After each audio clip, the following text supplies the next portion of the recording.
Guys, nah ini adalah tugas akhir dari Muhammad Raihan Aulia, mahasiswa Prodi STI, Sistem dan Teknologi Informasi, ITB Angkatan 2020 yang baru saja menyelesaikan sidang tugas akhir dan alhamdulillah lulus gitu ya. Nah, judulnya ini nih, pengembangan Digital Right Management untuk konten digital di unit Pocu Gensiken ITB. Nah, saya mau nanya dulu, unit Gensiken ITB itu apa sih, Raihan? Merupakan unit yang dimana memiliki bertujuan untuk mewadahi kreativitas anggota-anggota Gensiken ITB, anggota-anggota Gensiken ITB sendiri. Jadi kalau ada mahasiswa itu jika ingin mengekspresikan jiwa karyaannya itu bisa di Pocu Gensiken ITB. Jadi karya unit Gensiken itu seperti apa tuh? Seperti gambar? Kalau yang khusus dengan Jepang ya? Sebenarnya aslinya Pocu Gensiken sendiri itu artinya pop culture enthusiast, yang artinya tidak hanya terbatas pada Jepang, tetapi untuk saat ini kebetulan mayoritas Jepang. Jadi karya-karya seperti gambar, video, audio, ya. Nah, itu selama ini itu disimpan di mana? Kalau selama ini itu hanya disimpan pada pengarsipan aja, hanya diarsip aja. Tidak disebarkan sama sekali. Jadi kalau orang ingin menikmati atau melihat karya-karya itu, dia harus bagaimana? Kalau saat ini itu cuma bisa sekarang itu masih nggak bisa. Ya, hanya anggota saja gitu ya. Jadi ini guys, ini adalah unit yang paling wibu di ITB. Ya, ya. Jadi orang-orang yang senang anime, manga begitu ya. Nah, ini masuk unit Gensiken salah satunya. Nah, jadi ini pengembangan digital right management untuk konten digital. Jadi tujuannya untuk membatasi bagi pengguna untuk melihat karya digital dengan sistem ini. Nah, coba jelaskan konsepnya bagaimana itu, Raihan? Mungkin dari latar belakang mungkin. Jadi seperti ini, karena unit Pocu Gensiken ITB itu yang seperti disebutkannya itu unit yang mewadahi kreativitas anggotanya. Pada saat ini karena populernya itu menggunakan konten digital, maka karya yang dihasilkan itu dalam bentuk konten digital. Lalu penggunaan konten digital itu sayangnya ada ancamannya tersendiri gitu, seperti mudahnya diduplikasi dan mudahnya disebarkan. Jadi untuk mengatasi ancaman tersebut bisa dengan penerapan DRM untuk melindungi pemilikan intelektual dalam bentuk konten digital. Seperti apa itu skema perlindungannya? Kalau skemanya itu, pada tugas akhir ini tuh saya buatnya seperti ini skemanya. Jadi coba bisa diceritakan? Kalau pada skema yang saya buat itu ada dua aplikasi, yang mana ada aplikasi pengguna dengan aplikasi sistem atau aplikasi admin. Setelah itu untuk melakukan perlindungannya itu, konten itu dienkripsi menggunakan sebuah kunci rahasia yang disimpan pada aplikasi sistem, yang kemudian konten terenkripsinya itu akan dikirimkan ke aplikasi pengguna yang akan diputarkan oleh pengguna. Jadi konten-konten digital itu disimpan dalam sistem, dalam server itu dalam bentuk terenkripsi gitu ya? Benar, Pak. Nah, dienkripsinya dengan algoritma apa? Kalau di sini dienkripsi dengan algoritma AES. Jadi dan ketika aplikasi pengguna di sini mengakses konten tersebut, dia bagaimana ini? Konten kan tadi terenkripsi. Ya, dalam terenkripsi. Nah, ketika sampai di pengguna kan masih dalam bentuk terenkripsi. Nanti di aplikasi pengguna akan didekripsi terlebih dahulu supaya bisa dimainkan dengan pemutar media yang ada di aplikasi pengguna. Jadi selama pengiriman itu dalam bentuk ciphertext ya? Benar, Pak. Oke. Terus mungkin use case-nya mungkin bisa kita lihat. Nah, ya. Nah, jadi apa saja nih yang bisa dilakukan oleh pengguna nih?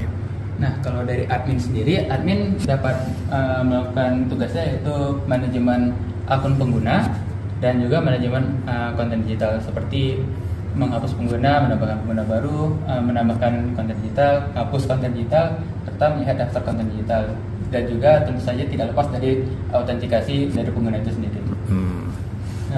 Untuk pengguna konten sendiri, mereka dapat mengakses konten digital yang ada di daftar konten digitalnya. dan juga autentikasi juga. Mari kita lihat demo programnya nih guys. Kalau demo programnya ini ada aplikasi adminnya. Coba mulai. Ini aplikasi adminnya, ini untuk ini halaman login. Jadi ini aplikasi admin ya? Benar Pak. Nah. Ini halaman loginnya. Nah, admin bisa apa ini? Admin bisa melihat daftar pengguna, lalu bisa juga menghapus pengguna, lalu bisa menambahkan akun pengguna juga. Menambahkan pengguna baru begitu ya? Benar.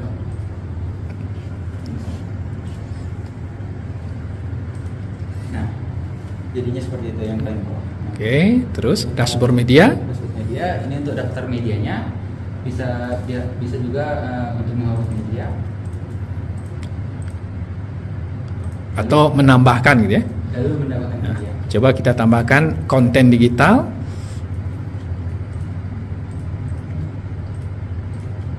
Oh, ini banyak sekali nih konten digital ya. Sugar, apalagi nih. Nah, yang mana yang mau dipilih nih? Boleh itu. Nah, ini berarti saat di-upload ke sini dienkripsi ya? Tidak, dalam bentuk terenkripsi. Oke. Nah, jadi ini semuanya di server. Benar. Ya. Oke, nah, terus si pengguna nih yang akan mengakses konten ini harus menggunakan aplikasi mobile ya. Nah, coba mungkin bisa ditunjukkan aplikasi mobilenya. Nah, ini aplikasi mobilenya. Oh, ini adalah dia harus login dulu atau bagaimana? Kalau ini untuk yang melihat ini aja nggak harus login, karena ini tidak terbatas akses. Oh, ini berarti yang tidak perlu sebagai registrasi gitu ya? Nah, coba bisa kita. Ini ada video. Oh, ini ada video. Ibu nih guys. Ya. Ini video tentang apa ini? Ini tentang cover lagu Pak. Oh, cover lagu. Dari Sugar itu sendiri. Ya. Ini apakah karya anak Gen Siken? Benar Pak, ini karya salah satu anak Gen Siken. Anak Gen Siken. Oh, mari kita nikmati dulu ini. Oh, jadi ini guys animasi ya. Ini animasi ya. Animasi karya unit karya anggota unit Gen Siken. Ya. Oke, ini jadi ini si pengguna bisa melihatnya ya. Nah, oke, mungkin sekarang yang ini yang pakai apa? Login dulu gitu ya. Nah, ini berarti bagaimana ini? Kalau login seperti yang tampak pada layar, jadinya seperti berikut. Apa perbedaan user yang bisa tidak terdaftar dengan user yang terdaftar? Nah, kalau user yang tidak terdaftar tadi kan hanya bisa melihat konten yang tadi kan, cuma 3. Sementara dengan melakukan autentikasi seperti berikut, user bisa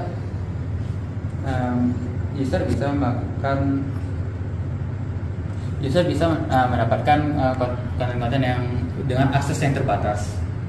Tentunya. Artinya dia bisa memiliki hak lebih banyak lagi gitu ya. Benar. Mari kita demokan.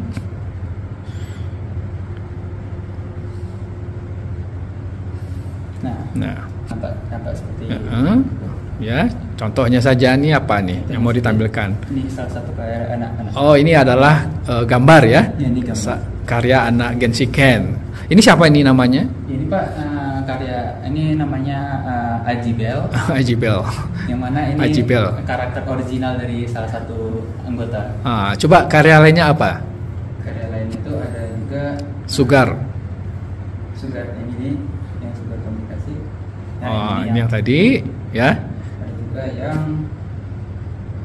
ini gambar juga. Oh iya. Kalau karyanya Raihan ada nggak? Kalau saya Pak, belum saya. Karya saya soalnya dalam masih berupa review suatu karya. Nah, bisa nggak di screenshot ini? Nah, ini misalnya. Nah, apakah user pengguna bisa main screenshot gambar ini dari HP-nya? Apa yang terjadi? Jawabannya tidak sebenarnya, tapi seperti ini akan terjadi. Nah, seperti itu. Apa itu? Tanda apa? Akan ada larangan kalau aplikasi itu melarang screenshot. Jadi tidak bisa di screenshot gambarnya. Ya. Tapi kalau di foto pakai HP lain bisa ya. Jadi apa muncul di layarnya seperti itu gitu ya? bahwa itu tidak bisa di screenshot, gagal gitu ya. Iya benar. Oke. Terus apalagi yang bisa dilakukan oleh pengguna yang terregistrasi? Untuk yang terregistrasi itu masih cuma itu. Jadi dia hanya bisa melihat lebih banyak. Bisa melihat lebih banyak, terutama konten-konten yang terbatas. Jadi kalau yang pengguna yang tidak terregistrasi, dia hanya bisa melihat beberapa aja. Beberapa saja. Ya, yang dia itu aksesnya itu nggak ada batasan. Gitu ya. Jadi nanti ini akan dipakai ya di unit Genshiken ini ya. Pasti dipertanyakan soalnya lagi sedang pergantian ketua. Ya gitu ya guys ya, tugas akhir Raihan ya, mahasiswa STI 2020 ya, yang membuat sistem digital right management untuk konten digital karya-karya anggota unit Genshiken ya. Keren guys ya. Selamat ya Raihan ya, sudah lulus ya dengan nilai yang sangat bagus ya.